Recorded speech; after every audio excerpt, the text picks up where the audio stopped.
සියලු දෙනාටම තෙරුවන් සරණයි. සුබ කාලයක් සුබ අනාගතයක් කියලා සියලු දෙනාටම ප්‍රාර්ථනා කරනවා. අද දින සියලු දෙනාටම මා මේ අවස්ථාවේදී ප්‍රකාශ කර සිටිනවා කාලයක් පහුගිය කාල සීමාව තුළ ශ්‍රී ලංකා දීපය පුරාවටම සිදුවෙච්ච ආපදා තත්ත්වය හේතුවෙන් සියලු දෙනාම දිරිගන්වන්නට අවශ්‍ය ශක්තිය ධෛර්යය ලැබෙන්නට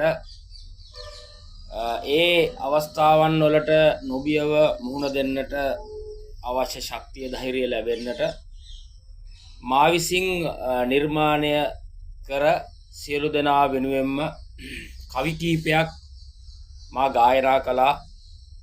මොකද මට හිතුණා ඒ අවස්ථාවේදී එම කවි ගායනා කළොත් යම්කිසි සෙතක් සාන්තියක් සියලුම දෙනාට ලැබෙයි කියලා. ඉතින් ඒ හේතු කාරණා හේතු කොටගෙන සියලු දෙනාටම සාමය සෞභාග්‍ය තමන්ට ශක්තිය ධෛර්යය ලැබෙන්නට කියලා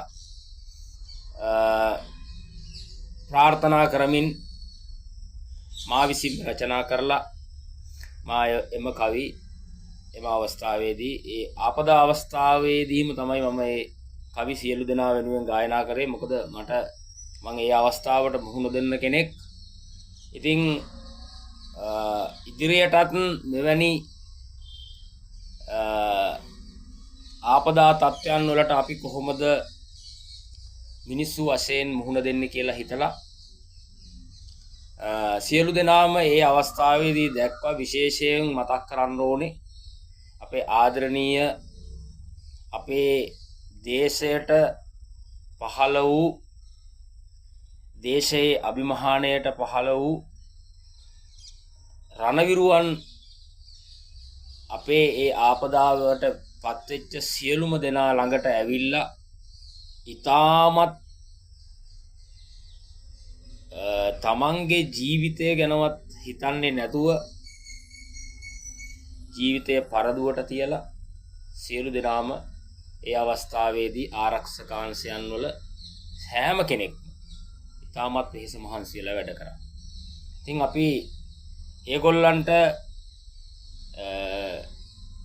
ආදරණීය මාගේ ශ්‍රී ලංකා දීපයෙහි සිටින සියලුම දෙනා වෙනුවෙන්